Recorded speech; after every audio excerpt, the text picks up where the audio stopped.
Those people who are live, please ping me. Guys, are you all there? No, we are not skipping the topics. All the topics will be covered, don't worry. Today at 1:30 I will do the remaining topics. Don't worry at all.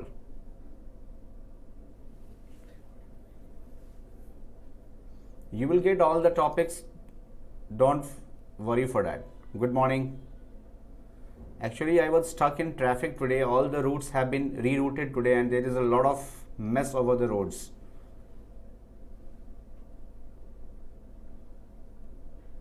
Delhi Sultanate will be completed today. Later Mughals we will also complete.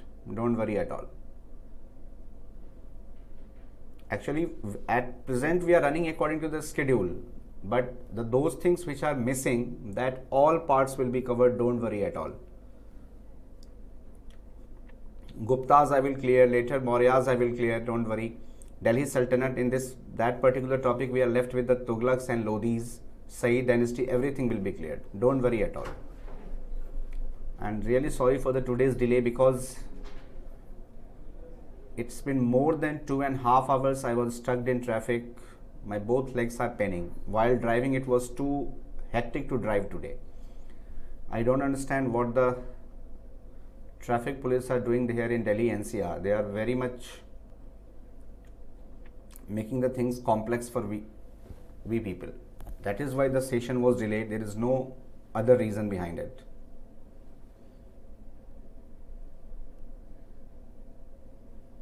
So shall I start the class, all of you? Are all of you present there? Today's topic is very small topic today.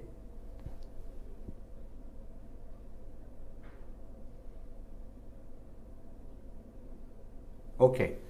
So today we are going to understand the advent of the Europeans. Before I start the topic, first of all, I will simply like to brief you one thing. Just after the death of Aurangzeb in 1707, all the Mughal successors were weak and these successors were more or less under the influence of the nobles, and because of the influence of the nobles, these successors after the death of the Aurangzebs were not able to execute exactly their own ideas because they were under the influence of the nobles. And one more thing is that after Aurangzeb, the only ruler who was able to rule the Mughal emperor for a longest tenure was Muhammad Shah first, who was also known as the Muhammad Shah Rangila. And from, you simply understand one thing, he was from a particular year called 1719 to 1726, not 26, in fact 1719 to near about 1746, that was the year. No, actually this is the, you see, these people have scheduled the classes according to their convenience. They didn't share with me. So now I was having a meeting yesterday and I have told them I will teach according to the sequence. So this is for the last time you are getting a problem in this particular sequence. In the later topics you will not find any of the things speaking. 1719 to 1748, exactly Mahesh, 1719 to 748, it was a tenure of Muhammad Shah or Muhammad Shah first or Muhammad Shah Rangila. We call it Shah-e-Bekhawar as well, because these people, after the death of the Aurangzebs, all the successors were lost in the glory of the Mughal Empire, and whatever treasury they have received from their ancestors was completely in vain. They didn't have any vision, they didn't have any idea, they didn't have any expansion plan. So all these important things, and under the influence of the nobles, they were not able to express themselves properly, and that was the main reason for the declines of the Mughals. So first of all, we are going to discuss about the advent of the Europeans. You see, among all the Europeans power who came to India in order to have the trading perception, because all these Europeans who visited India, they were not in a mood to rule the country, but they really visited this country just for the purpose of trade. What was there? That in the European continents, during the, and remember one thing, there is a vast difference between the European history and the Indian history. When we were into our ancient time, Europe was in the medieval period. When we were in the medieval period, they were into the modern period. So we have a simple difference of more than 500 years between the European history and the Indian history. So we can simply summarize one thing, that Europeans were far more developed than we as a civilization, and that was the only factor why the Europeans were able to visit India. They came to India and they found at this particular country that we were not united among ourselves, and this is because of our disunity of the provinces, disunity of the, we can say, common language. They were able to rule us with effectivity. The first ruler, the first European power which came to India were the Portuguese, then come the Dutch, then we have the advent of Britisher, and finally we have the arrival of the French companies. So first of all we have the Portuguese advent, then we have Dutch advent, then we have British advent, and then we have the French advent. Now first of all, Vasco da Gama reached the port of Calicut in 1498 during the reign of the king Zamorin, the Hindu ruler of the Calicut under Vasco da Gama. So remember one thing, it was the Portuguese traveler Vasco da Gama who first of all arrived on the western coast of India, that is on Calicut, that was the coast of Malabar. The coast of Kerala is also known as the coast of Malabar, and that particular region was under the rule of a local ruler that was called Zamorin. So if the question comes, who welcomed the Vasco da Gama for the first time in India, you will say they were welcomed by the Zamorin rulers, who were the local rulers of the Malabar coast, or we can say the coast of Kerala. And you know one thing, that the coast of Malabar, which is the Kerala coast, is known for the spices, and at that point of time in the European market, especially the black pepper, clove, cardamom, these were in the higher demands. And why they were in the higher demands? Because you know it very well that in the European culture they are fond of eating the non-vegetarians, or we can say the meat stuff, and in order to marinate them, in order to preserve them, they were in huge demand of the spices, and India was the land of spices. And at that point of time, I must make one thing clear to you people, that the black pepper was sold even higher than the rates of the gold, and that is why, and at that point of time they used to exchange the goods with there was a barter system going on. There was no, we can say, monetary system during that particular trade. So what happened, that they used to exchange the black pepper, cardamom and other spices that was grown in India with the help of the gold stuff. So remember one thing, the first one was the Vasco da Gama, who reached in 1498 on the port of Calicut and were welcomed by the Zamorin king. The first governor of the Portuguese in India was Francisco de Almeida. This is very important. Francisco de Almeida, he was the first governor of the Portuguese, and the Portuguese set up the first factory at Cochin in the year 1502. This is very important. If the question comes, he was the first governor general of the Portuguese, you will say it was Francisco Almeida. This is very important. And the first factory in India by the Portuguese was started or was set up in the year 1502, at which place? You will say at the Cochin. And where is Cochin? This is basically in the Kerala. He started the famous blue water policy. Next important thing is that this person Almeida was succeeded by Alfonso de Albuquerque, or the Albuquerque, and this man Alfonso de Albuquerque is said to be the establisher of the which important region? You will say Goa. He captured Goa from the ruler of Bijapur in the year 1510 AD. So the blue water policy simply means, Naresh, that they wanted to establish a we can say sea trade routes, or important thing is that the maritime trade route. And in order to practice the maritime trade, in order to practice the sea trade, they have designed some policy that was called the blue water policy. And remember one thing, if the question comes, who established the city of Goa, you will say it was Alfonso de Albuquerque, and that Goa was captured from the ruler of Bijapur in the year 1510 AD. And he also abolished the sati practice. I told you one thing, that sati practice was also abolished by Aurangzeb. Don't forget this. Sati practices were also abolished by the which one? Aurangzeb.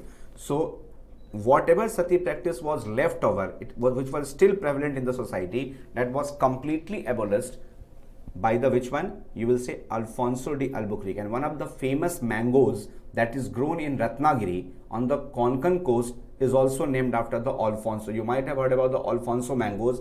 Hapus कहते हैं इसको, ठीक है ना? This is the one of the best variety of mangoes grown in India. It is named after the same Governor General of Portuguese, Alfonso, who succeeded after Almeida. And he captured the Goa from the ruler of Bijapur in the year 1510 AD, and he was successful in abolishing the which practices? You will say sati practices. Do you have any of the doubts? So simply remember, the first Portuguese traveler who visited India in 1498 was Vasco da Gama. He landed on the coast of Calicut. He was welcomed by the local ruler called Jamarins. The first Governor General of the Portuguese were Almeida. He was succeeded by Alfonso de Albuquerque, and Alfonso de Albuquerque established the city of Goa, and he captured that particular region from the ruler of Bijapur in the year 1510 AD. And this Alfonso de Albuquerque was successful in abolishing one of the social evils that was prevalent during that period, and that is called as the Sati Pratha. Guys, any doubt, any query? You can simply raise the question to me.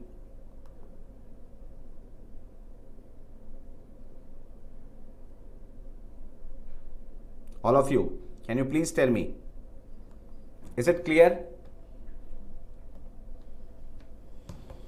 So the first European power that came to India during the Mughal rule to have the trading policies with the India was the Portuguese. Got it? Next one. Now, this Alfonso de Albuquerque was succeeded by Nino da Cunha. He was the third Governor General of the Portuguese, Nina da Cunha. Nina da Cunha made Goa as the capital of the Portuguese in India, and he also captured Daman in 1559 and Diu in 1535. First Diu was captured and then Daman was captured. Diu was captured in 1535 and Daman was captured in 1559, and Goa 1510. And Goa was captured from the ruler of the Bijapur by Alfonso de Albuquerque. And in this Portuguese rule, two important cities were also added, which was closer to Goa. First was the Diu and second was the Daman. Diu was captured in the year 1535 and Daman was captured in the year 1559. And remember one thing, the first factory set up by the Portuguese in India was at Cochin. Don't forget this one. The first factory was set up at Cochin in the year 1502. This is important. Okay, next important thing is that Daman and Diu were captured by Nina da Cunha, and the Portuguese were defeated in the year 1631 at Hubli by the Mughal king Shah Jahan. Here the Shah Jahan II. This Portuguese ruler under Nina da Cunha was defeated in the year 1631 at Hubli by the Mughal king Shah Jahan. And remember, this Hubli is not in Kolkata. This Hubli is basically where it is in Karnataka. At present, the Southwest Railway Zone of India is also situated at the same place, that is the Hubli. Remember one thing, in 1661, the Portuguese King John IV gave Bombay as a dowry to King Charles II of England for marrying his sister Catherine. This is very important question and it has been asked several times in exam. Simply remember, in 1661, in 1631, the Portuguese were defeated by the Mughal king Shah Jahan, and in 1661, the Portuguese king John IV gave Bombay as a dowry to King Charles II. Remember this one, King George IV gave Bombay as a dowry to King Charles II of England for marrying his sister Catherine. So Catherine was married to King Charles II of England, and in return of it, Bombay was given in the form of dowry by King John IV. So we can simply write here that King John IV, who was a Portuguese ruler, he gave Bombay in the form of dowry to which one? King Charles II. John IV gave to Charles II. Remember one, John IV gave to Charles II Bombay in the form of dowry in return of the marriage of Catherine. After Portuguese, we have the advent of which ruler? You will say Dutch. try to understand. Next is the Dutch. Dutch East India Company was formed in the AD 1602. The second important power was which one? Dutch power, 1602.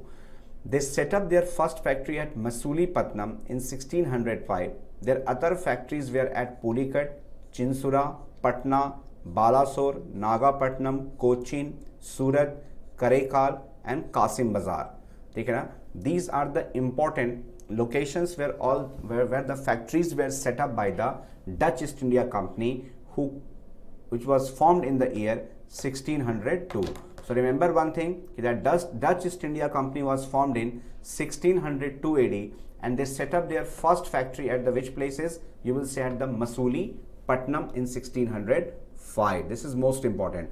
So first of all, we have the advent of Vasco da Gama, then came the first Governor General Almeida, then we have the Portuguese ruler, which one? You will say Alfonso de Albuquerque, then we have the Nina de Cunha, and finally when Dutch came to India, it was the year 1602, and they established their first factory at the Masulipatam. This is most important, Masulipatam in 1605. And the other factories were set up at the location of Pulicat, Chinsura, Patna, Balasore, Nagapatnam, Cochin, Surat, Karaikal and Kasim Bazar. You don't have to remember. Masulipatam is in Andhra Pradesh. Exactly, you are right. It's in Andhra Pradesh. Pulicat is also in Andhra Pradesh. Chinsura is also there. Patna is in Bihar. Balasore, Odisha. Nagapatnam, Tamil Nadu. Cochin, Kerala. Surat, Gujarat. And Karaikal. It is also the part of which one? Andhra Pradesh only. Kasim Bazar, this is in Bengal region. It was a part of Bengal province. And the capital of Dutch was Pulicat in Kerala. Okay, this is not that Pulicat which is in Andhra Pradesh. This Pulicat is in Kerala. So don't forget this. The capital of Dutch was Pulicat. There is one more Pulicat that is in Andhra Pradesh as well. But the capital of Dutch was the Pulicat that was located in Kerala. So Goa was the capital of Portuguese, and Pulicat in Kerala. Pulicat in Kerala was the capital of which one? Dutch. Don't forget this. Pulicat in Kerala was the capital of Dutch, and Goa was the capital of the Portuguese. So after Portuguese, we have the arrival of which British power? Sorry, which European power, not British power? You will say it's the Dutch people. Got it, guys? And Dutch came to India in which year? 1602, and their first factory was at Masulipatam, and the first factory by the Portuguese was at Cochin. So Cochin was the first factory of Portuguese, and Masulipatam in Andhra Pradesh in 1605 was the first factory of the Dutch, and their capital was at which place? Pulicat, Kerala. Dutch were defeated by the English, or by the English East India Company or the British East India Company at the Battle of Bedra in 1759, and as per the agreement, the Dutch gained the control over Indonesia and the British over India, Sri Lanka and Malaya. Remember one thing, in the Battle of Bedra, this is very important, in the Battle of Bedra, the Dutch were defeated by the British East India Company, by the English, or we can say British East India Company. So British East India Company was successful in defeating the Dutch power in the Battle of Bedra in 1759, and as per the agreement, the Dutch were given the control over the trade on Indonesia, and Britishers had the trade with the India, Sri Lanka and Malaya. You see, the main objective of this British European advent is that all the European powers who came one after another just in India, so as to have the control over the trade, because you know it very well, all the important spices, all the important, we can say, clothes that was imported from India and was taken back to Europeans, they used to make a huge profit. It was sold, you can simply understand one thing, in 200 to 300 times higher rate than it was purchased in India. So it seems to be a very profitable business for all the European powers. So one after another, they started visiting India and they started establishing their control over Indian provinces just in order to have the monopoly over the trade. But the thing is that कि in this war of succession, war of succession, simply understand one thing, कि the power which will have the, or the you can simply say the power which the company, or the, we can say the agency or the trading group which will have the more military might, more important naval forces, they will be successful in establishing their monopoly according to their administrative policies. So it was just a fight that was beginning in India among the European powers just to have the control over the trades in India and its adjoining areas. You see, the Indonesia, which is in the Southeast Asian countries from India, this was very much known at that point of time for the which trade? The cloth trade. This was very much in the cloth trade, or we can say textile trade, because all the important clothes made up of velvet. The velvet clothes were very much famous in the Indonesia. And I told you that all these clothes and spices that was purchased from India was sold at 200 to 300 times higher rate in European market. So it's supposed to be a very profitable affair, very profitable business for all these European powers. And just in order to control the trades over India, Sri Lanka, Malaya. This Malaya is Mandalay, that is the present day Burma. It's not Malaysia, it's the Burma, Malaya. Okay? So in the Battle of Badra in 1759, when Dutch were defeated by the East India Company, there was an agreement signed between the East India Company and the Dutch East India Company. Okay, na?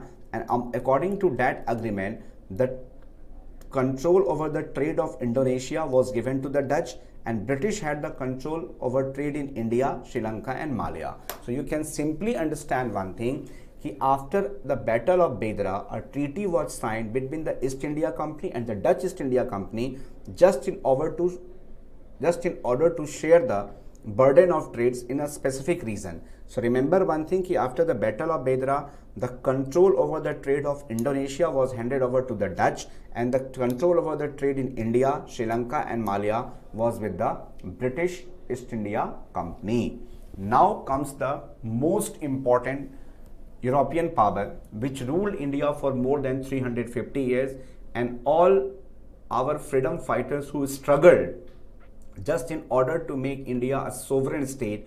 All these wars were waged, whether it was a war of peace, you can say pamphlet, petition, satyagraha, civil disobedience, non-cooperation. All this happened with the English East India Company. Now you see, the English East India Company was formed in 1600 AD. This company was formed in 1600 AD under a charter granted by Queen Elizabeth in 1599. It means the East India Company, before coming to India or before its formation, had to take prior permission from the British Parliament with a charter that was given by the Queen Elizabeth to trade in India. The Britishers reached India in the year 1609 under Captain William Hawkins in the court of the Mughal king Jahangir. This is very important. In 1609, two important facts are there. The British East India Company or the English East India Company was formed in 1600 under a charter given by the Queen Elizabeth. So if the question comes, who gave the charter or who gave the permission to form the English East India Company, you will say it's the Queen Elizabeth. This charter was granted in the year 1599 and the company came into existence in 1600 AD. The Britishers thereafter reached India with the charter of the Queen Elizabeth to trade with India in 1609 under Captain William Hawkins. This is very important, who was the first British captain under whose administrative control the East India Company came to India. You will say William Hawkins, and it was in the court of Mughal king Jahangir. Captain Hawkins remained in the court of Jahangir for 2 years, but he was unable to convince Jahangir to set up the British factory at Surat. So they were trying to establish the factory at which place? Surat. But remember one thing, just after sparing more than two years, Jahangir was not persuaded by William Hawkins. The Jahangir was not willing to give permission to the William Hawkins to establish their factory at the Surat. In the year 1612, Captain Middleton came and he was able to convince the Jahangir. in 1612, Captain Middleton came and he was able to convince the Jahangir. And in the 1613, Middleton, who was a British envoy, was successful in setting up the first factory in West India at Surat in the year 1613. Sir Thomas Roe played an important role in setting up the British factory. So we have got three names. The first is the William Hawkins. Second is the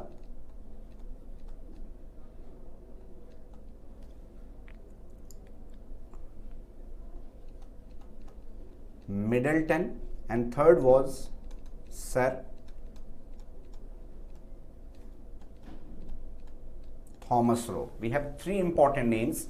One is the William Hawkins, second is Middleton, and third is the Sir Thomas Roe. Remember one thing, in 1613, the Britishers, the Middleton persuaded or convinced Jahangir so that he can allow the East India Company to set up the factory at the Indian location, that is at Surat. And Sir Thomas Roe played an important role in setting up the first British factory in India in 1613, and it was set up at which place? You will say Surat. So the Portuguese first factory was at Cochin, Dutch first factory was at the Masulipatam, and British East India's Company first factory was at the Surat. Even if you don't remember the year, that will not make a sense, but only remember the places where these factories were started or set up. So Portuguese set up their first factory at the Cochin, Dutch set up their first factory at the Masulipatam, remember, and Dutch capital was at Calicut, Kerala,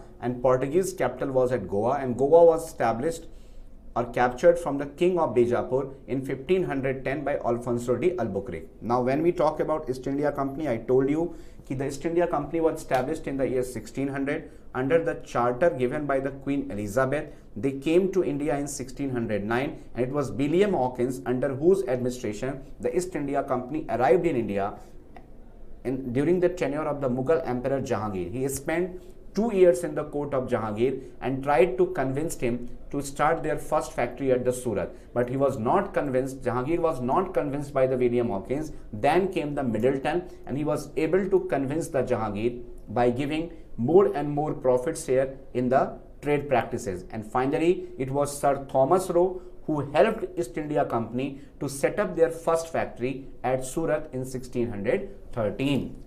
Remember, in 1631, the Britishers set up the first factory in the South India at Masulipatam and first factory in East India in 1633 at Hariharpur district of Balasore in Orissa. So we can simply say Surat was the first factory in the western part of India.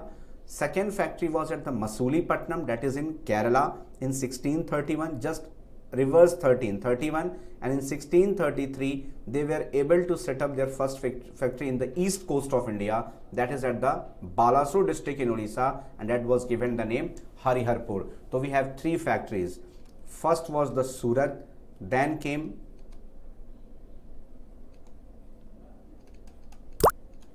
Masulipatam, and then we have the which one? You will say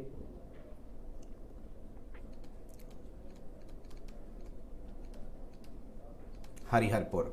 Remember that in the year 1637, they got Madras on lease, where they set up the famous Fort St. George, which acts as the headquarters of the British in South India.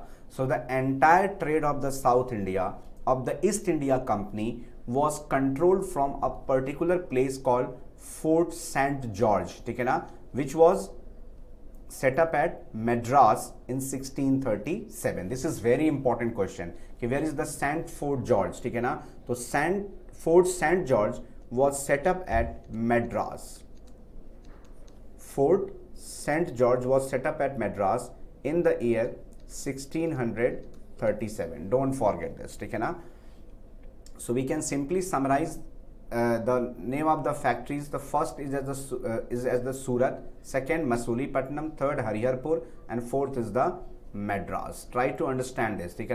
The first East Indian Company factory was established at Surat, and who played the important role in establishing the factory of Surat? You will say Sir Thomas Roe. After Surat, we have the which one? You will say Masulipatam. Then after Masulipatam, the next factory was set up at the Hariharpur. That is on the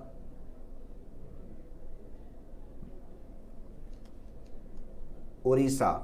And then we have the which one? Madras. And Madras, they built the Fort St. George, which was the main or central administrative unit of the entire South Indian trade. In 1668, they set up the fort at Bombay, which was the headquarter of the West India. Then in 1668, they established the which one? Bombay factory. This is the way how they are, we can say, expanding their foothold into the Indian provinces. They started with the Surat, they went to Masulipatam, then they went to Hariharpur, then they came to Madras, and finally in 1668 they came to Bombay. Now, in the year 1661, the Mughal king Aurangzeb gave the permission to the Britishers to start trading in Bengal. So you can say the permission to trade in Bengal to the East India Company was given in 1661 by the Mughal king Aurangzeb. Don't forget this. So if the question comes, who gave the permission to the East India Company, try to understand who gave the permission to the East India Company to trade in the regions of Bengal. You will see this permission was given in 1661 by the Aurangzeb, was given in the year 1661 by the Aurangzeb. And in which year we have established Bombay? The Bombay was in 1668. Before that, 1613 is the first factory, 1631 is the second factory, 1633 is the third factory, 37 is the fourth factory. We can say 61 is the fifth factory and 68 is the sixth factory, and so on. In 1690, a factory was established at Sultanati by Job Charnock, and Sultanati it is in the Bengal area. In 1690, a factory was established at Sultanati by Job Charnock. In 1696, following the acquisition of Jamindari of three villages, Sultanati, Kalikata and Govindpur, the city of Calcutta was formed. This is very important. In which year city of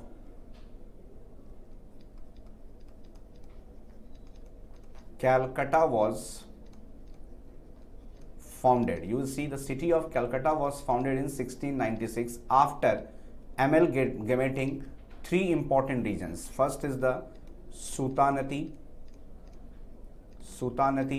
then we have Kalikata,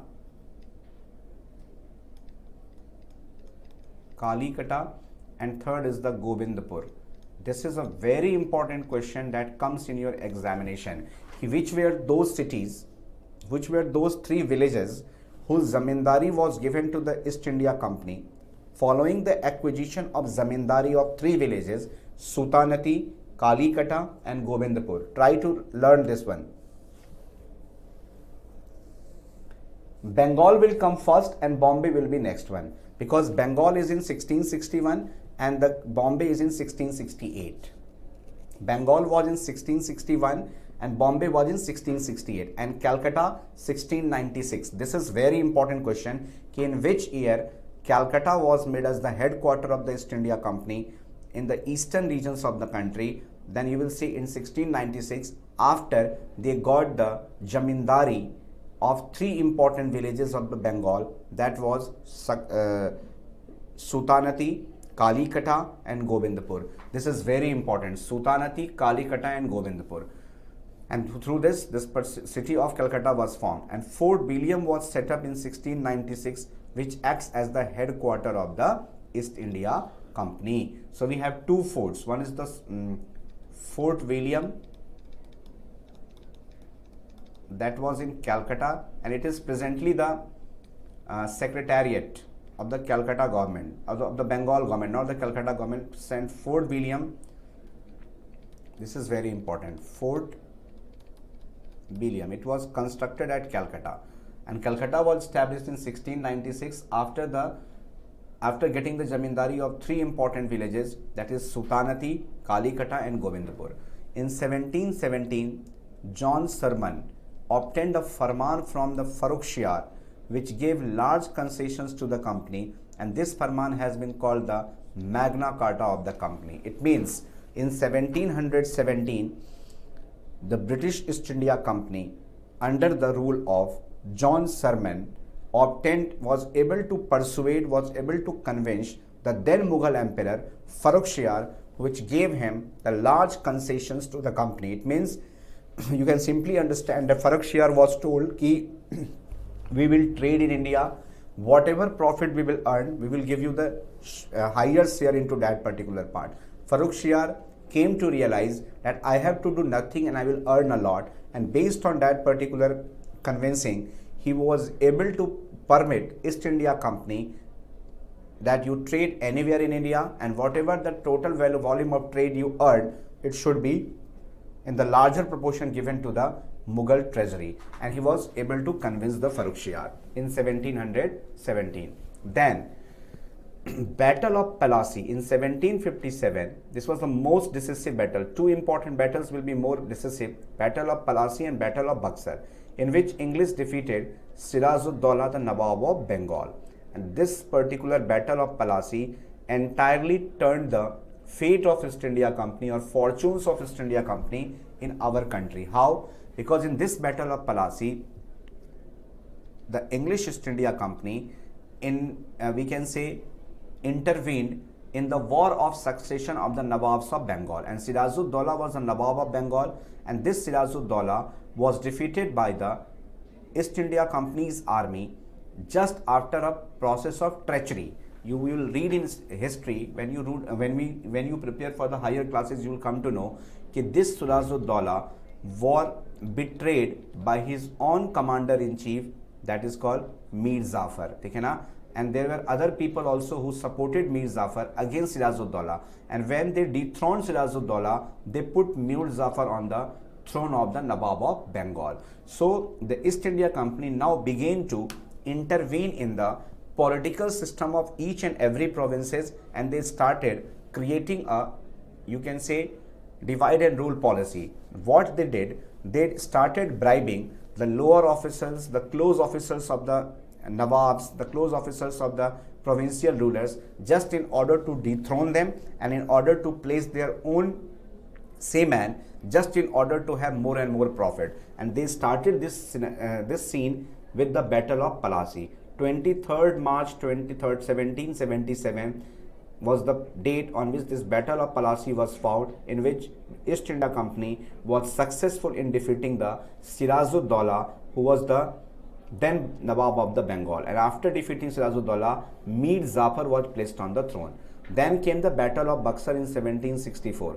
Captain Hector Munro defeated the joint forces of Mir Qasim, Shuja-ud-Daulah of Awadh, and Shah Alam II of the Mughal. This was the most decisive battle, because just after the Battle of Buxar in 1764, the Treaty of Allahabad will be signed in the year 1765 between the Mughal Emperor Shah Alam II and the Britishers, after which the Mughal king became the pensioner of the Britishers, and system of dual government started in Bengal. So you can simply understand, they started, the East India Company started the process of intervening, or you can say process of interlocuting in the process of administration from the province of Bengal, where they were successful in defeating Siraj-ud-Daulah, and they put Mir Jafar on the throne. But after few years, Mir Jafar will not follow the orders given by the East India Company. So what Britishers again did,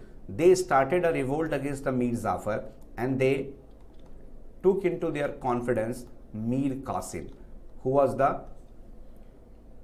commander-in-chief of the Mir Jafar. Now, with the help of Mir Qasim, Britishers were able to defeat the Mir Jafar, and they put Mir Qasim on the throne. But Mir Qasim soon realized that East India Company has put Mir Qasim on the throne just in order to exploit the resources and just in order to exploit the economic conditions of the Bengal region. So what they did is that they formed an alliance. Mir Qasim formed an alliance with two other people, the then Mughal Emperor Shah Alam II and the Nawab of Awadh, Shuja-ud-Daulah. It means in order to defeat the East India Company, in order to defeat the morals of East India Company, because Mir Qasim came to realize that all these things which is happening, all these things which is happening in Bengal and rest part of the India, they came to realize that the only objective of the East India Company is that you divide and rule. You simply put your man on the administrative post and do whatever business, whatever trade you want to do, and you simply exploit the system of India. So when it was realized by Mir Qasim approached to the then Mughal Emperor Shah Alam II and the Nawab of Awadh, who was Shuja-ud-Dawla. All these three forces combined together. That is the Nawab of Bengal at that time Mir Qasim, Nawab of Awadh Shuja-ud-Dawla, and the Mughal Emperor Shah Alam II. But the combined forces of Mir Qasim, Shuja-ud-Dawla of Awadh, and which one? You will say Shah Alam II were defeated badly in the Battle of Buxar. And in this Battle of Buxar, which was done in 1764, the British East India Company forces were led by Captain Hector Munro. This is very important. Captain Hector Munro. In the Battle of Buxar, in this Battle of Buxar, the combined forces of Mir Qasim, then Nawab of Awadh Shuja-ud-Dawla, and Shah Alam II were badly defeated. And after the defeat in the Battle of Buxar, Treaty of Allahabad was signed in the year 1765. This is very important treaty. And with the signing of this treaty, the Mughal King Shah Alam II and British came to the conclusion that the Mughal king became the pensioners of the Britishers, and system of dual government started in Bengal. They simply try to tell you one thing, just after the Treaty of Allahabad, Shah Alam II, who was the then Mughal emperor, was made the pensioner of the British India Company. It means he was given an annual compensation that this much amount will be given to you, and in this amount you have to maintain your entire expenditure, and rest of the funds which the British East India Company will earn from the trading will be their profit. They simply made them the mere pensioner on the funds of the East India Company. This was a very decisive thing that turned the Indian political history, or you can say that turned the Indian history. So we have two decisive battles in India. One is the Battle of Plassey and other is the Battle of Buxar. One is the Plassey and other is the Battle of Buxar, which completely turned the fate, which completely turned the scenario of the Indian history, and this gave a complete foot control, and we can say this gave a completely upper hand to the British East India Company to establish their rule into the entire part of the Indian provinces. Guys, any problem in understanding? So you have to simply understand two battles: Battle of Plassey 1757, Battle of Buxar, that is 1764, and Treaty of Allahabad 1765. This is very important.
All of you, can you please reply me?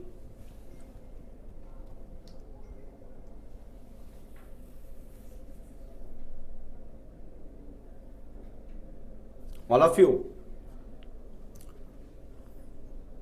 Is it clear to all of you?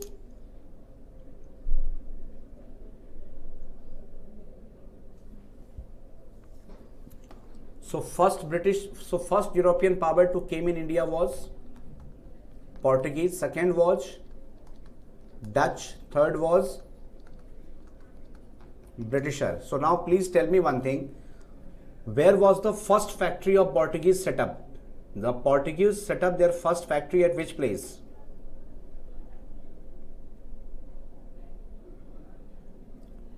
Please answer me. Which was the first factory of the Portuguese?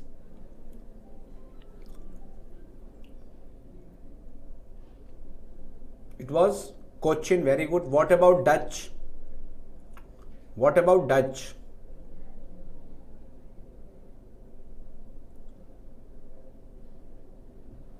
Cochin 1500. You are right, Naresh. What about Dutch?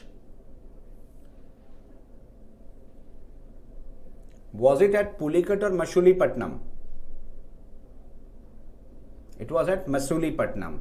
And what about the Britishers? Which was the first factory of the Britishers?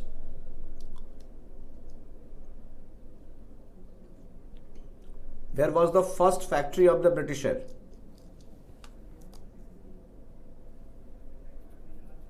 It was Surat. And who was that British administrator, or who was the officer of that East India Company who was successful in establishing the factory in 1613 at Surat?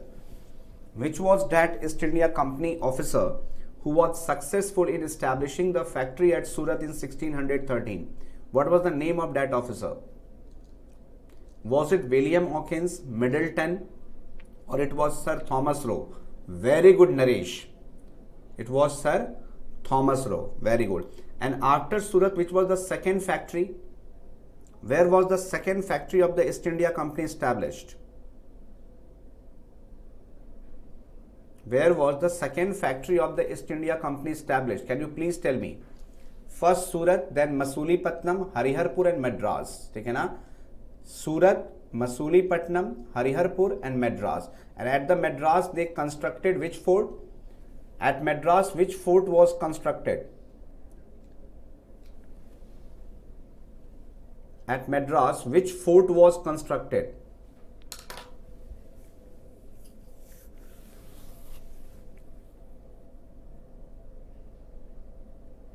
What was the name of the fort? Exactly, it was Fort St. George. And where was the Fort William constructed? And in which year? Fort William was constructed at which place and in which year? Fort William was constructed at which place and in which year? Fort William was constructed at which place and in which year?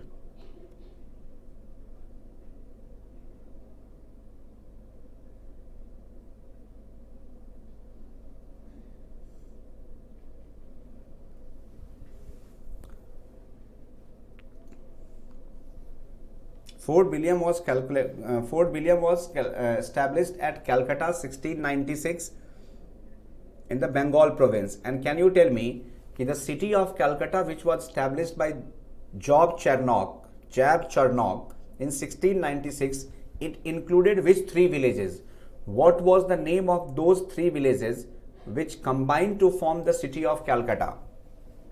Which three villages were combined to form the city of Calcutta? Govindpur, very good. Calicut and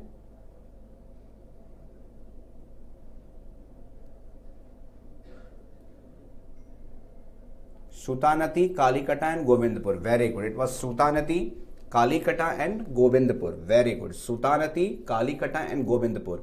These three were combined to form the city of Calcutta in 1696. And tell me one thing. When did the East India Company formed? East India Company was formed in which year? When was the East India Company formed?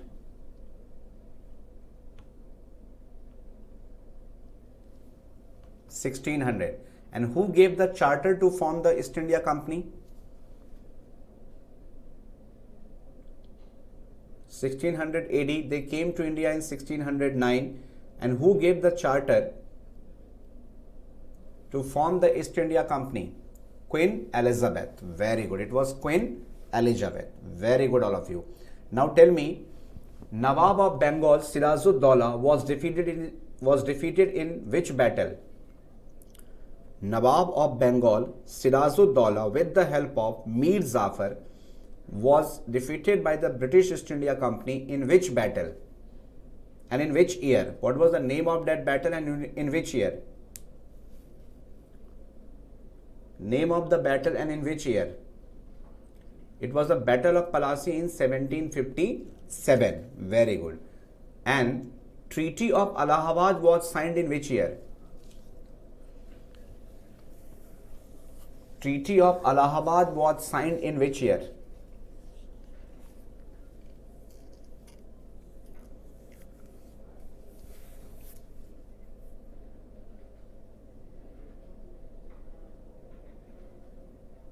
(1765), and with the agreement that was signed between the Mughal Emperor Shah Alam II and East India Company, Shah Alam II, the Mughal Emperor, was made the pensioner of the East India Company just after the defeat in the Battle of Buxar in 1764. And Battle of Buxar, in the Battle of Buxar, the East India Company was led by Hector Munro, Captain Hector Munro, and on the other side we have the combined forces of Sujaud-ud-Dawla, Nawab of Awadh, Mir Qasim, Nawab of Bengal, and the Mughal Emperor Shah Alam II, and these three combined forces were badly defeated in the Battle of Buxar, as a result of which Treaty of Allahabad was signed in 1765. Now, next important European power is the Danish. The Danish East India Company was formed in 1616, and the Danish colony Tranquebar was established on the southern Coromandel coast of India. Tranquebar was on the coast of Tamil Nadu. So Danish colony was established at which place? Tranquebar. This is important. It was established at Tranquebar, and it was established on the southern Coromandel coast of India. The Coromandel coast is the coast of Tamil Nadu. Settlements Serampur in Bengal and Tranquebar, Tamil Nadu, sold their settlements to the English in 1845. So these two cities or these two factories, Tranquebar in Tamil Nadu and Serampur in Bengal, and Tranquebar in Tamil Nadu, were sold by the Dutch East India Company to the Britishers in 1845. Just remember this thing, that Dutch sold their settlements of Tranquebar in Tamil Nadu and Serampur in Bengal in 1845 to the East India Company. And finally came the French. Remember one thing, the French East India Company was formed by Colbert under the state patronage in 1664. This is important. 1664 is the date of formation of French East India Company. It was formed by Colbert. The first French factory was established at Surat by Francois Caron in 1668, and second factory at Masulipatam was set up in 1669. So they set up two factories, one at Surat and second at Masulipatam. One was in the year 1668 and other was in the year 1669. So French East India Company, which was formed in 1664 by Colbert, they set up their first factory at the Surat and second by Masulipatam. And remember, these are the same places, Surat and Masulipatam, where the factories were set up by the East India Company or the British East India Company. Not we can say East India Company by the English or by the British East India Company. So just try to understand one thing, now the French or the French power will come in direct confrontation or in direct war or in direct battle with the English East India Company, because they will try to replace the English East India Company from all those places where they have set the factories. And remember one thing, the French were very much strong in their naval forces. This is their naval forces which also helped the Americans to get freedom from the Britishers. It was due to the help from the French naval forces that America was able to get themselves free from the British acquisition or the British supremacy. And this naval forces of French East India Company now will be used in the Indian provinces against the English East India Company, just in order to break their dominance, just in order to break their, we can say, control on the Indian provincial regions. The French captured Pondicherry and made it as its capital. So Pondicherry was the capital of which one? French settlements, and French were defeated by the English in the Battle of Vendevoche in 1760. This was the end of the French East India Company. So French power will not be so longer. They will come in 1664 and they will be completely washed away from the Indian provinces in 1760 in the Battle of Vendevoche. इसको ऐसे ध्यान रखना, the French were washed in the Vendevoche.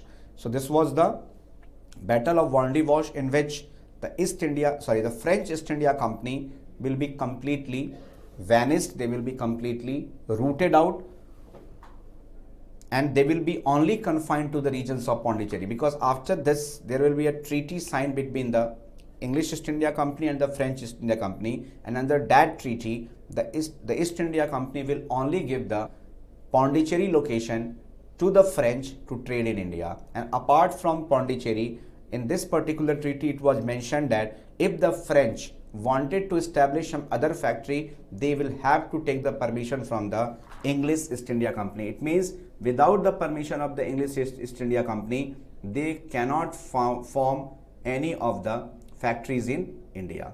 This was completely made clear to the French settlements that without their permission they cannot establish any of the factory. So first came the Portuguese, then came the Dutch, then came the Britisher, then came the Danish, and finally came the French. And French came in 1664, and Danish had their two settlements, one as the Tranquebar, that was in Tamil Nadu, and second was at the Serampore in Bengal, which was sold to the English East India Company in 1845. In which year? 1845. Don't forget that particular fact. Is that clear? So this was all the story about the, you can say, of the advent of the Europeans. So in this particular thing, after British, we can add one more power. They are called as the Danish. So first we can write here